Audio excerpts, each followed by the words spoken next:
think what to go with. You always do the same thing. What voice? I know I do. What tone to add to it? Oh, okay. What intonation to give? Uh-huh. Let's just see if this works. Well, good afternoon. No, stop. Let's try again. I've got to start with good morning, haven't I? Yeah. That's it. Well, good morning, good afternoon, good evening, good day, and good welcome to everyone, one and all of those who are here with me now, and anyone else who might be listening. How are you all? I'll start by asking that question directly to Ford, because I know when I say it just generally, nobody answers. Uh-huh. So, hello, Ford. How are you? We're 70 odd episodes in, and you've figured out how it works. That's good. I worked out, yeah. If I just say how are you, nobody responds. So Nice. you wait for a direct question. You're okay, are you? I'm very good. Thank you very much. Oh, I've got a spider in front of me on my desk. Go away. Good. You're happy. You're doing okay. That's good to hear. Yeah. Sorry about that spider interjection. Yeah. It wasn't a very big one, so we're okay. And how are you? How are you, Devon? Yes, I'm very good. Thank you very much. Happy to be here around the microphone again. Oh, there we are. Time. There's our other well-known. What do you mean you weren't last time? Oh, wait. No. Last time was a little while ago. I It know. was, yes. I've given up making apologies for our lack of regularity. Anyway, we are back, and we're glad to be back. And I don't know what else to say. Have you had a good few days, weeks, months since we last spoke in this format? Yeah, it's just busy living life, living on the high road, going to Not work. the high road to hell, no. No. I'm glad to hear you say Just up, dress, wash, go to work, come home. That's it. Repeat. Fall asleep in front of the telly. Yeah. Live, die, repeat. That was quite a good film, if I remember rightly. Yeah. Was it? No. Well, you don't have to do the die bit though, not like Tom Cruise. Yeah. Was Tom Cruise, wasn't it? Yeah, that's right. Yeah. Good. And everything's well in Fordland, is it? Yeah, I'm not watching as much of The Office as Devon is, but yeah, pretty good. Oh, are you into The Office? Yeah, we're watching The Office. Yeah, the US version. Oh, it's very good. I've only seen a couple of them. Anyway, let's discuss that in our next segment, shall we? We've done our welcome. Next thing on our show notes is... And now it's time for Anything Newsfeed. Okay, so tell me about The Office, Devon. The American version. Watch My Watchmen, The Office, the US version. You prefer it over the Ricky Gervais version? I do, yeah, unfortunately. Ricky Gervais one is a bit too dry, a bit too Ricky Gervaisy. Very cringy. Yeah. I think Ricky Gervais is just a bit depressing, He just likes to be a bit serious. The US Office is way more silly, and second time watching it through, really, and it's great. I've only watched one episode that I can remember, and that included something going on where somebody was on top of the roof outside, and there was lots of conversation with somebody who was about to kill themselves by jumping off the roof. Yeah, it's Michael. He's the boss. He thinks that the warehouse people don't appreciate how difficult an office job is, so he's trying to demonstrate the stress of a modern office and how much it's making him fall into a depression. His plan was to jump onto a bouncy castle, but that obviously was going to be very dangerous. So I've not seen a single episode, but I am familiar with that scene, so I'm amazed. Are you? I'm amazed that Paps has also only know that one. Is it the most famous scene in the whole of the US Office? Must be. Apparently. Yeah. Isn't that bizarre? I was under the strong impression, though, that the UK Office was much better. But you have a controversial opinion, I see. Probably controversial for the UK, yeah. I think there are a lot of UK diehards like, oh no, British humour is so much better. And then in some instances, yes, I completely agree. But in this one, I wonder what other crossovers there's been that we could talk about. Not necessarily today, but in the future we could talk about other TV shows that have duplicated themselves across the water. I'll write that down as a segment. Yeah, I like it. Segment subjects, we'd have to do some research for that, though. Anyway, good. Are you watching anything, Ford? Not right now. I'm podcasting at the moment. You can't multitask. No, I'm not that good. But no, I don't think I'm going for anything new anyway. Yeah. Sad times. I'm trying to think, what was I watching? I watched a few episodes of The Peripheral. Have you seen anything of that drama? It's a sci-fi thing, isn't it? Yeah, it's like a virtual reality game thing that actually has real life consequences, when you're in the game. Similar themes to other things we've talked about on this podcast. But yeah, Peripheral's quite good, quite gritty. But yeah, I think also, speaking of gritty things, I know we've talked about and watched before. There's a follow-on from The Boys, isn't there? A new TV show. Yes. Spin-off thing, yeah. It's called The Girls, isn't it? Is it? No. Yeah, so it's called Gen V. Have you remember? Anybody seen that? Yeah, it keeps popping up on my Amazon Prime, page. Yes, so, yeah. I keep meaning to give it a look, but not got round to it yet. So it's all in the same universe, is it? Yeah, I think so. It seems like a spoof on the whole X-Men thing, a school for gifted people, but obviously it had its own dark twist. Well, if it's in the Boys universe, it will be quite dark, won't it? And gritty. Yep. And rude. Yep. Not to everybody's liking. Nope. Yeah. Anyway, somebody has put here Twitter as X. Who would like to comment on that? Well, all I know is sometime earlier this year, Twitter changed its name. Obviously, everyone's already knows that, and it's old news now. But I believe at least one of us has very strong opinions. Oh. Would you be surprised to hear? Oh dear. Well, I just get fed up with upstart multi-billionaires trying to make a name for themselves and ruining something that wasn't broken. So this is because Elon Musk has come onto the scene. Yes. I mean, I was totally frustrated and annoyed. It didn't affect me in any big way, but for the number of people who he just immediately got rid of as soon as he took over the company, the way he handled it was appalling. And it was to the detriment of the service that was being provided by Twitter. Everybody was commenting at the time. This goes back to before he changed the name of it. That actually the regulators that were, administrating Twitter, it became a worse place to be. The Twitterverse was seemed more unruly than ever before, largely because of the influence of Elon Musk. Yeah, he lifted a lot of bans, didn't he, from controversial figures and that back on Twitter. That's right, yeah. And then he just topped it all by giving it a ridiculous new name and identity. And I just think, we all got used to, there's a tweet here from so-and-so, and we've been tweeted. The phraseology was perfect. We understood it. It worked. But now what we meant to say, I've got an X here from so-and-so, or X's, and I always think of an X as being like a has-been thing. It gives the whole wrong marketing image to me. You can't use it in vocalizing your conversations. You can't. It doesn't work anymore in that sense. I'm sure the platform still is functioning just as ever it did. I don't know because I've actually come off it now, but I know we have a Twitter/X account for the podcast, but I'm not sure we kind of get much through that now. But I don't have any inclination to go on it anymore as a protest. Something I personally don't like change. I'm kind of torn. He's given revenue back to, I don't know if you want to call them creators, but influencers on the platform. You can generate revenue if you average, I think, 15 million views a month of your tweets. So that's made a lot of people, obviously it's people get money, but made a lot of people just try and go to controversial tweets that force people to reply to them, just to boost the interaction and boost the views so they can get money. Mm-hmm. So you're saying I shouldn't be doing that then? Yeah. There's an argument to say that it's the genuineness of the conversation has been lost because people are just trying to farm these interactions because it pays the bills. It's just opened up all sorts of problems, I think. I mean, that's the extent of my strong feeling, as you commented on earlier. But there's other things about Elon Musk that I also deplore, but there we go. We don't do politics on this show, do we? So,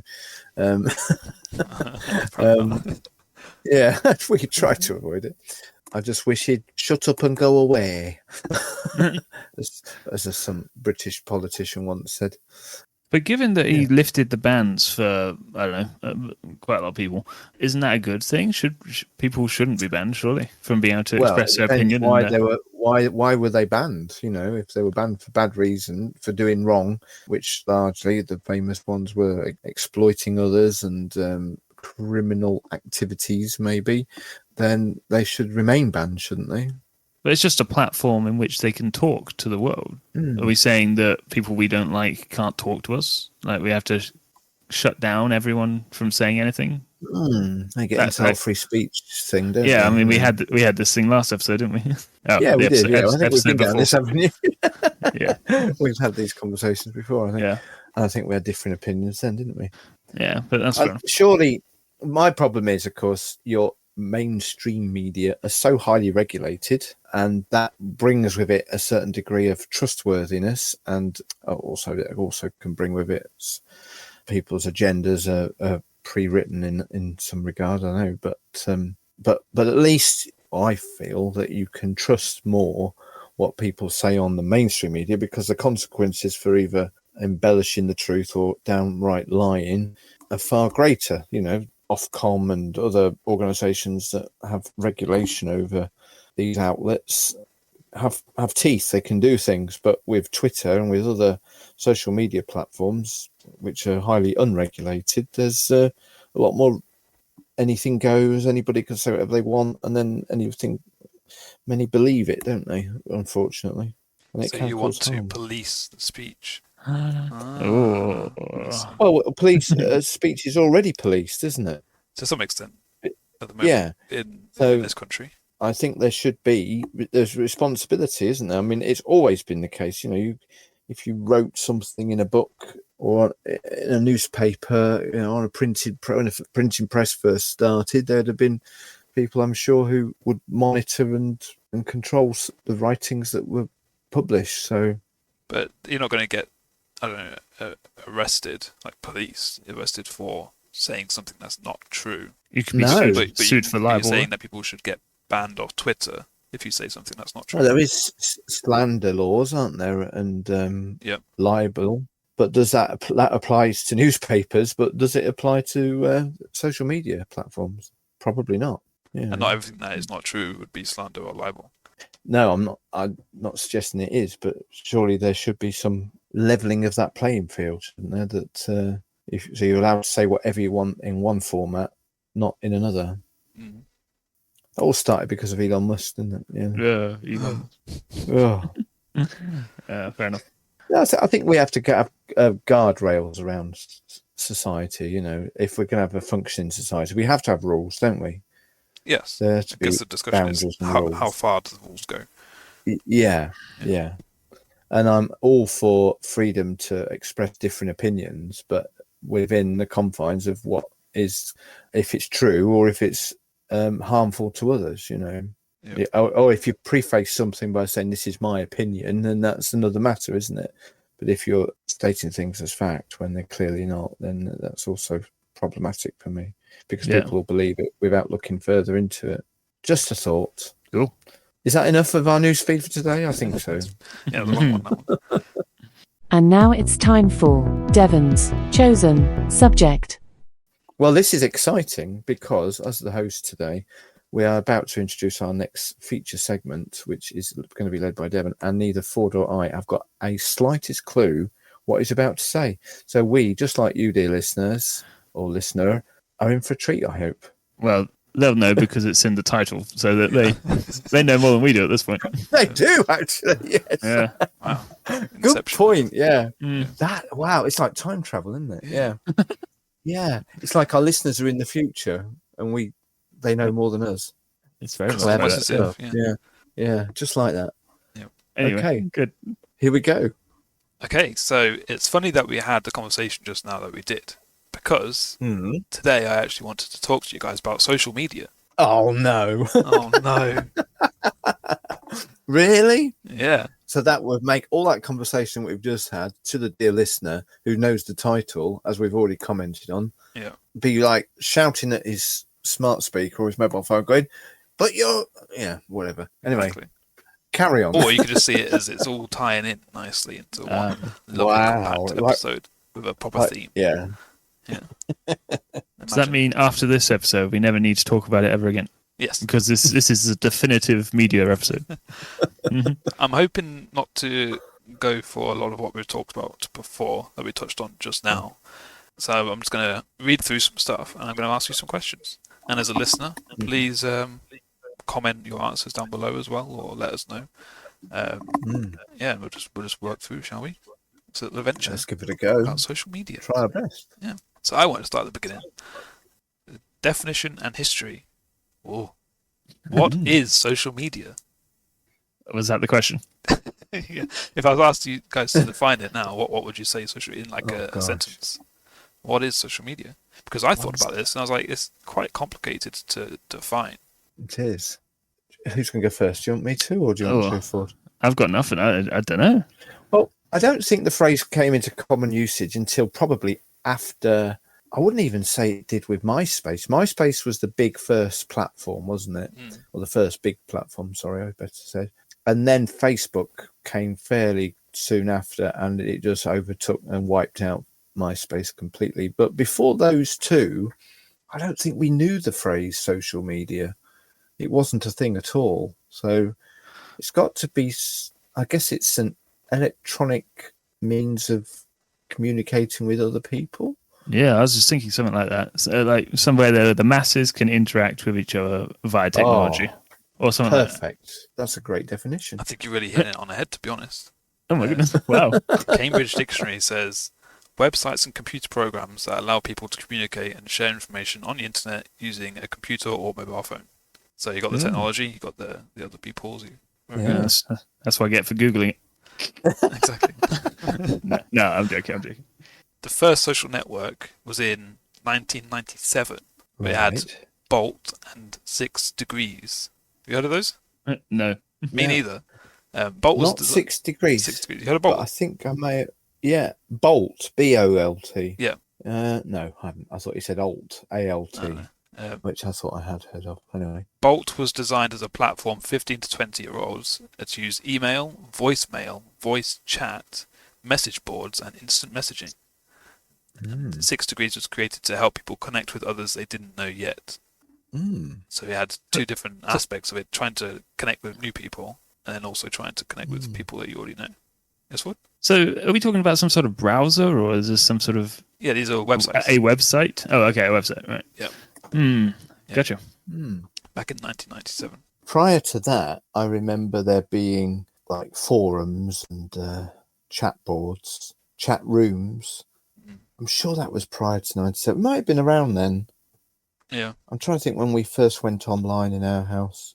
That's a long time ago, though, 74. It was probably the mid-90s, and you could go into little AOL chat rooms, and just type to each other. There was no voice MSN. interaction. It was all via text. And it was quite eye-opening, really, to be able to just type little messages and immediately get responses from other people around the whole world. Where are you, and all this. Yeah. So fast forwarding to today, what do you think is the most used app or social media platform, I'd say? Most users has the most users. If I had to guess, I'd say Facebook.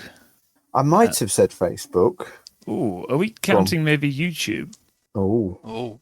That has become much more of a social media platform, hasn't it?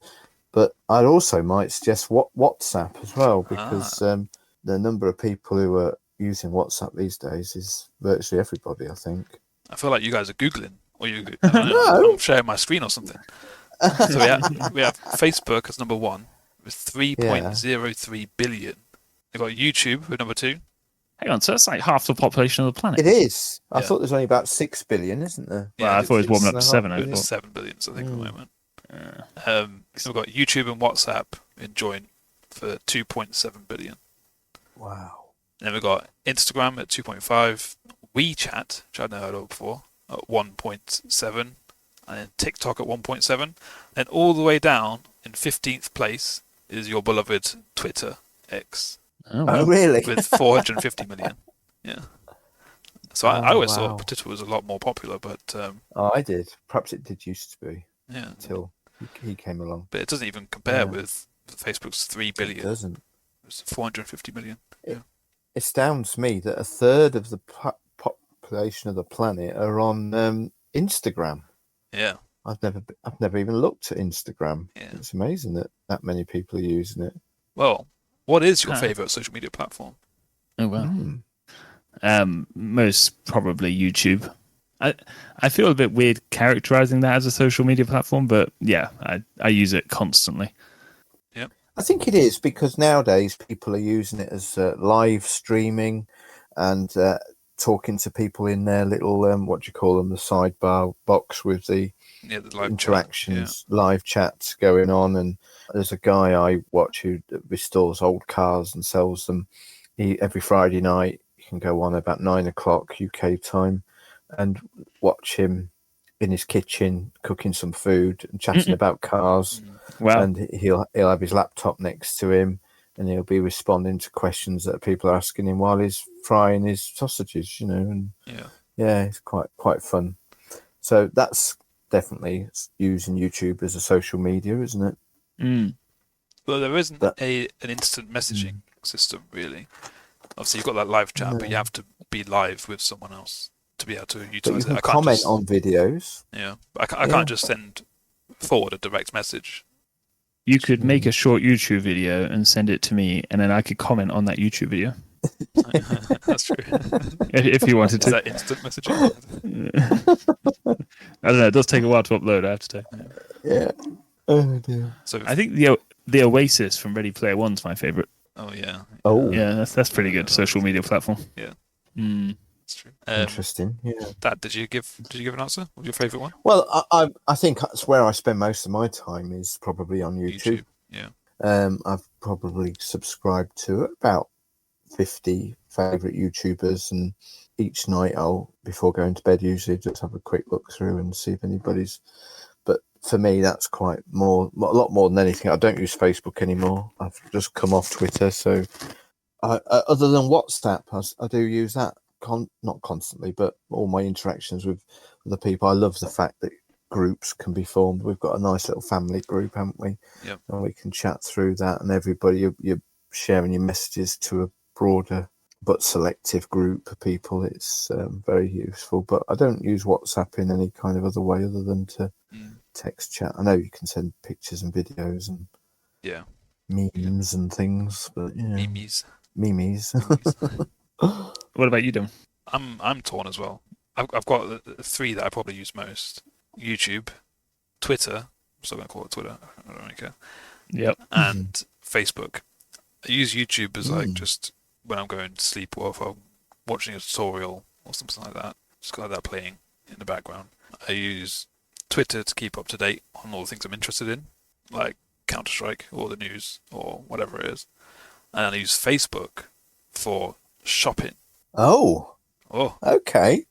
So I've never bothered with Facebook for shopping. Yeah, it's really good. Facebook Marketplace is really good. I know.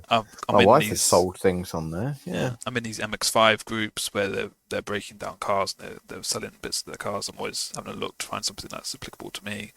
I'm not actually trying to find anything social related, but it's trying to find something I want to buy. Yeah, or computer parts or something like that. Yeah, but if I had to get rid of, I'd probably want YouTube, to be honest. If I had to get rid of all the others. So I think Facebook's definitely become the new eBay, hasn't it? By all accounts, I say I probably go Amazon first for retail, then eBay, but I've never really thought to go to Facebook. Yeah. But we've sold stuff on Facebook very quickly. People who live just around the corner, 10 minutes after you post a picture of something, they're appearing on your drive to come and buy your table or whatever it is you're selling. Yeah. And there's no fees or anything, not like eBay. No. Yeah. That's true. That's probably why it's become more popular, isn't it? Yeah. But looking to the future, the total projected social media users by 2027 is 5.85 billion. Wow. And the global population by then projected is to be 8.3 billion. Okay. So that's going to be the majority of the population. Yeah. Will be in social medias. And obviously, as this technology becomes more widespread across the world, that's only going to get a bigger margin as well. A smaller margin between the social media users and the whole population.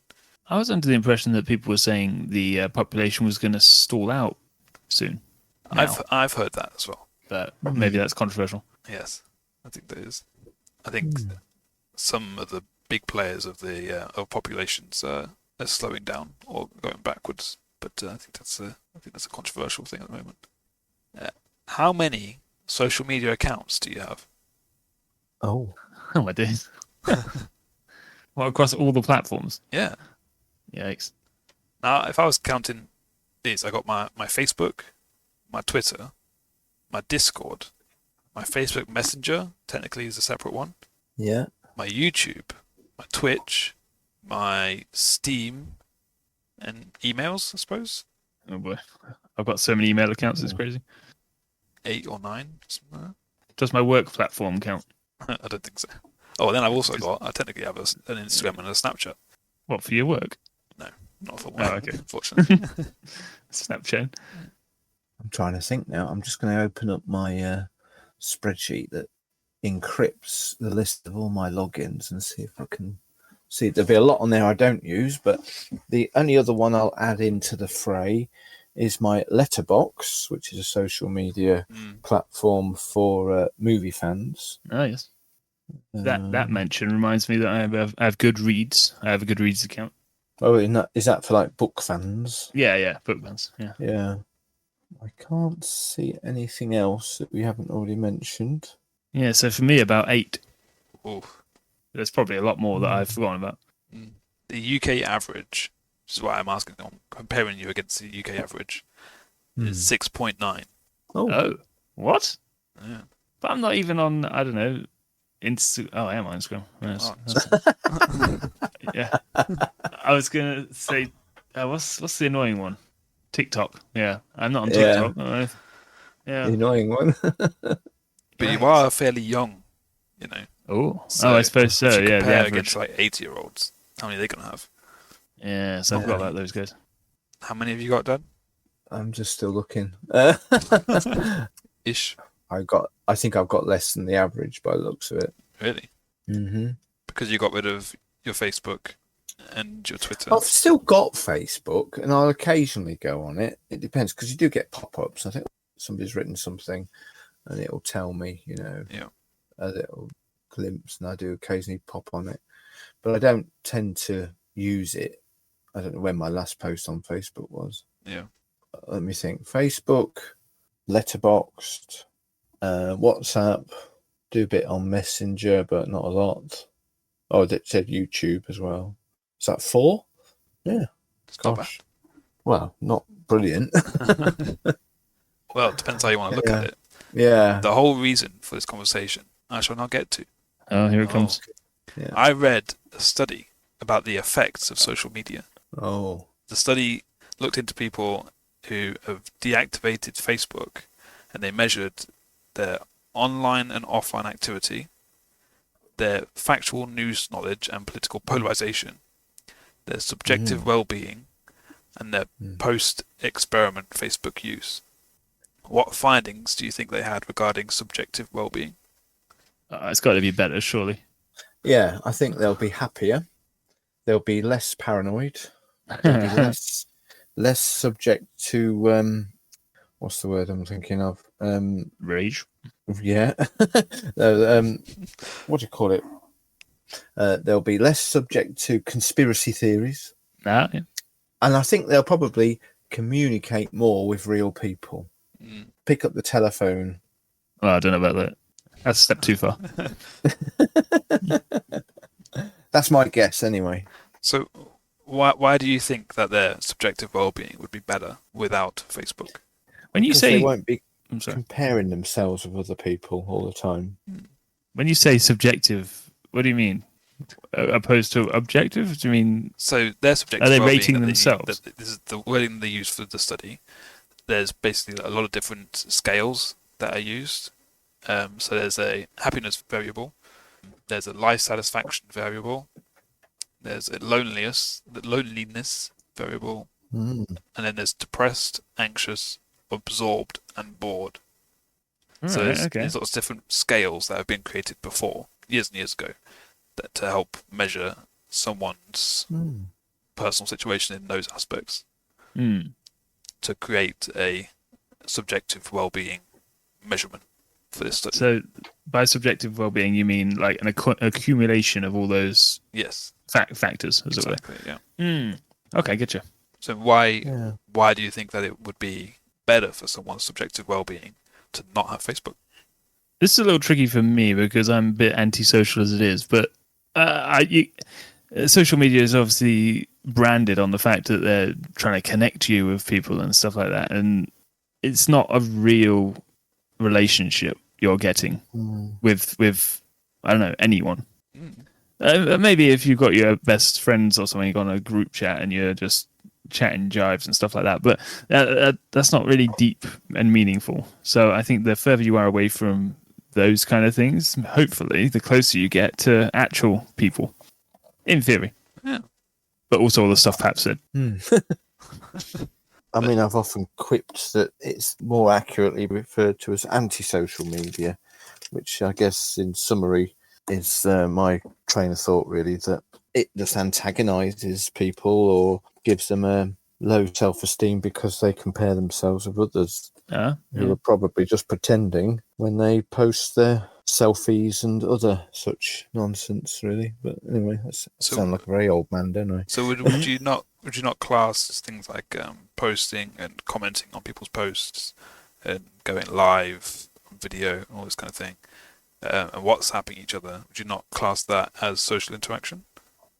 Well, yeah, I'm making sweeping generalizations, aren't I, when I said a lot of what I just said. But I think it gets misused. There's obviously some great stuff that social media provides, but there's so much on it that I think is a misuse and becomes damaging to people's well-being, as you've said. Yeah. If that's what the findings of that investigation found. Also, I kind of feel like people want to say things, and so they go onto the internet and say things, but not always do people actually respond. So it can be a big hit to your, I don't know, self-esteem, confidence, whatever, to feel like you're just another one in the crowd. Whereas if I said something directly to anyone in person, they would normally respond and build on what I've just said. Yeah, especially on Twitter, you can see how many people have seen it. See, okay, well, 100 people have seen my post, but no one's actually replied. So yeah, and that's ignoring me. That's got to be a kicker in the mental nuts, I think. I don't know. Yeah. But yeah, that's one thing. The researchers said this: we find that deactivation of Facebook indeed significantly increases subjective well-being. All but one of the 10-point estimates are positive.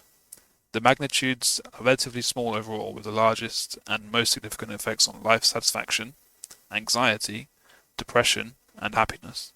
24 of all these effects remain significant after adjusting for multiple hypothesis testing. So, we're obviously not surprised at what it's come out with. What we assume to be correct, according to this study, is correct. But if we know that it's not good for us, why is it becoming increasingly ingrained in our society? I'm a little curious. What was the one thing that was worse off? I think it's being absorbed. Being absorbed. Is that a good thing? You were absorbed in doing something worthwhile. Oh, I see. A feeling of... Okay. Yeah. I like it. Anyway, back to your question. Sorry. I think people are often drawn to an echo chamber as well, aren't they? They like the reinforcement. So I think there's two ways of looking at it. There's the people who want to be heard and to be reinforced in what they're saying. A lot of that sort of getting likes and clicks and all this, it reinforces their ego, perhaps. There's also others that just want to use social media to antagonize and to cause disruption, which also I think is not good. So your question is, why don't we all just give it up? If we know it's not good for us, why is it becoming more and more popular and ingrained in the society? I mean, this has been mentioned before in the, is it an acronym? FOMO. Yeah. Fear of missing out. Yeah. So, yeah, I guess we just crave. I mean, there's a lot of things that people talk about, this dopamine hits you get from, I don't know, seeing a new thing or whatever. Our brains are almost wired to need social media after a while. All the likes, yeah. Yeah, it's very worrying, but it's maybe a big part of it is that our brain tricks us into needing it. So some kind of addiction. Perhaps. Perhaps. So my second question: can you navigate the Western world without social media? Navigate the Western world? I'm sure you can. There's been a small trend of people I've seen, ironically enough, on YouTube. People quitting social media for like a week or a month or something like that, which is a bit ironic because they then post that on social media. Yeah. But yeah, I don't know. I mean, some people clearly can do it. Yeah. I mean, all of my work communication is on like Microsoft Teams, which you can say is social media, on WhatsApp. So things to actually do my job and earn money is on social media. Technically, yes, but that still counts as work, right? So if you were to give that up when you go home or something like that, surely the negative impact wouldn't be that detrimental. No, but I'd still have to have social media in the first place to be able to do it. I have to have an account. And bringing a Christian element to this conversation, you do often hear people fasting social media, don't they? Yeah. Particularly times like during Lent or something, when you're meant to give something up or take up something else instead of doing what you used to do. Now, often that's some kind of food or some such thing. But I've often heard in recent years people fasting or having a break from social media for a week or a month or whatever, you know. I don't need to keep harping back on the Ready Player One vibe, but in Ready Player One, obviously it gets to the point where there's just this one big social media platform and everyone's on it. Everyone needs it because that's how they work. Like almost like, Devon, what you were just saying. You need it. And everyone spends all their free time there and all that sort of thing. It's like a dystopian future, isn't it, really? Yeah. It's like a zombie apocalypse, except everyone's still alive. So if we take that dystopian future prediction and run with it a little bit more, this brings me on to my final question. To avoid it, should usage or dependency be restricted under law? Liking Ready Player One. Yeah. What would that be, like an hourly usage meter, or like you can only do it on certain days or something like that? Yeah, maybe. Or as a company, you have to also send out flyers about what's happening in your company rather than just social media posts or whatever it is. I'd love to see that trialed in a country or in a state or something like that. It'd be really interesting to see. If we're kind of surmising that it's not good for us, that's what generally we've said, I think, and yet we have regulations about other things that are not good for us, don't we? We're not permitted to use certain things to excess. But unlike the other things, we can be argued that we are dependent on social media to navigate the Western world, modern Western world, to be as successful as you can be. Unlike things that are restricted under law currently that are more recreational, let's say. Yeah. You don't need to do those things to be able to be successful or as successful as you could be. But if it's not good for us and we're dependent on it, then surely it's catch-22. It is, yeah. No, I don't know the answer to that one. So looks like it's Ready Player One then for us. Yeah, sounds good to me. Well, that was my final question. Do you have big thoughts on this kind of thing? Well, I was thinking about it, and I like to bring things to you guys that I don't fully know the answer to try and get your opinion before I fully form an opinion, I suppose. I think it would be good to have some kind of restriction, because I hear a lot of stories about elderly folk who it's mostly to do with technology in general, but they don't have access to a smartphone or certain social medias, and they find it difficult to set up their energy bills or whatever it is. Like companies closing down phone lines, or banks they're not opening anymore and stuff like that. You can do it paper statements or you can do it all online. Well, that's no good to an older folk, is it? Yeah, exactly. So should that be regulated if being online isn't actually good for us and it's not actually accessible by everybody? I do think there should be some restriction for younger folk. Yeah, I don't know how you'd enforce that, but I don't think that kids should be using it to the degree in which they are. So, but what can be done about that, I don't know. Yeah. It saddens me if I'm out and I see a family group in a restaurant and everybody, as I did see this on my holiday recently, everybody around the table, including the adults, are just sat on their mobile phones. So as a family, gone out for a meal and nobody's speaking to each other, all they're doing is either interacting with content or other people who aren't there. We don't need to regulate against that. Just common sense tells us, doesn't it, that that's not good. That's not good for you as a family. You know, if I'm sat around a dinner table, whether it be at home with my family or out and about with just my wife, my phone is, I don't want it with me. I want it on silent, or it stays in my pocket, on silent rather, because I want to be with the people I'm with at that moment. They might have all been in a chat room sharing gifts and stuff, What, with each other? Yeah, with each other. Yeah. Commenting on the meal they're having. Yeah. Sending photos of their dishes. Sending photographs. Yeah. So you say that common sense would show them that it's not good, but it clearly isn't. It's not. It's is it? not. Yeah, it's not. as much as it should. And it's very easy nowadays as well. If you're at home and your young kid is just screaming or running around and being a nuisance, just give them an iPad. There you go. They shut up for 2 hours straight. It's very easy for that to be a habit that you get into. The saddest sight I had in this regard was there was a young couple with a toddler. The mum was just constantly looking at her phone, feeding her child whilst looking at the phone. Wow. Yeah. You know what I mean? Didn't take her eyes off, just one hand on the phone and feeding the baby in the high chair. Not much of a tot, probably was just a baby. And the baby's not having any eye contact with the mum. It's formative years, Yeah.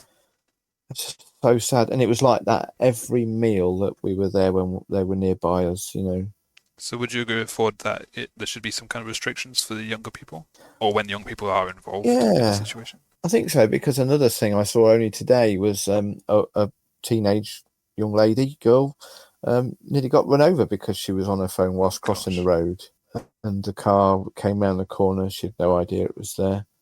Maybe it should be banned from use at certain times because it's dangerous, isn't it?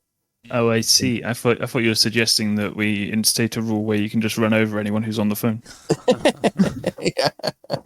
That's how we solve the problem. That might help. Yeah, because that's what do you call it? Darwin's evolution, isn't it? Those I see. constantly on the phone, they'll get all wiped out. Yeah, survival of the fittest. Yeah. The survival of the fittest. That's what I was trying to think. Yeah. I mean, that all being said, I'm still going to go on YouTube tonight. Yeah. And watch some videos, all that kind of thing. So it's difficult because, like I said, if we know it's not good for us, then why do we do it? But then obviously I'm going to go and do it, and it's because I don't think we see the effect straight away. Oh, I haven't watched YouTube tonight, so therefore I feel really good. Or I haven't checked Twitter in the past hour or so I feel really good. We don't see the effect straight away, so it's hard to get into a habit that's actually better for us. Yeah, I mean it's like anything, isn't it? Why do we eat chocolate? You eat it, you get a taste for like a second, and then you need more. Yeah. But what can you do? Yeah. Why are hospitals often seen with large numbers of nursing staff outside having a cigarette? Yeah. Because they know the effect, they would know better than anybody that what they're doing is not good for them. They see the effects of it. Yeah. I think that's, unless you guys have anything else to say, that's the end of what I want to talk about. I'm sure there's much more we could say, but I really thank you for that, Devon. Sorry. I think we're giving us a great deal to think about. Thank you for humouring me. Obviously, I have these questions that come into my head, and I want to get you guys' opinion, so I can try and get a good angle, because you often give me a different way of looking at things. So it's very good. Thank you for playing along with my questions as well. Questions and answers. Nice. Tried our best. Yeah. As I said, if any of the questions for the listeners spark up, then just there's lots of different ways that you can send us your answers, and I'm sure Dad will go into what ways they are. But yeah, that's it. I will in a moment. Yeah. But our listeners won't be able to because they've all quit social media by now, right? Yes, that's right. Yeah. How are we going to get our message out after this is ended, and then join back when we get the next episode? Yeah, give us a like and a subscribe, and then quit. Yeah, you'll feel much better for it. Yeah. Make this the last episode you ever listen to. Yeah. No, podcasts aren't social media anyway. Anyway, thank you very much, Devon. Yeah. Let's set your next assignment and say farewell. Okay, so next time we're all together, we will be doing a review, and we are looking at a film, and the film that we're going to review is the film, I think it's an animation, isn't it? Yes. And it's called Soul. SOUL, Soul. Is it? Yeah. I remember. I won't say what I think about it, but anyway, yeah, that's the film we're going to say. I can't remember who it's by, which studio. It's a Disney Pixar one. That one. It's Disney Pixar. Okay, I thought it was. Yeah. Okay. So we're going to be looking at that and commenting on it in our next episode. So come back and find out more about the film Soul. Why not go and watch it for yourself, and then you can contribute in whichever way you see fit. And to give you the lowdown on the ways you can contact us, you can catch us on all major podcast platforms and, of course, YouTube. Please do remember to rate us and review this podcast because it really does help. And you can click that subscribe and notification button. I think I'm saying all the right things here. Sounds good. We're also available still on that horrible platform formerly known as Twitter. And you can comment there if you like to at Theory of Anything with a TING at the end. We like to emphasize that. Yeah. And also a better way of getting in touch, I think, these days is to email us at theoryofanything@hotmail.com. And that's about it, I think. I don't think we are on any other social media platforms, are we? Not after this, no, definitely not. No, yeah. So I think that just leads me to finish by saying, until we meet around the microphone again next time. Bye. Bye. Bye.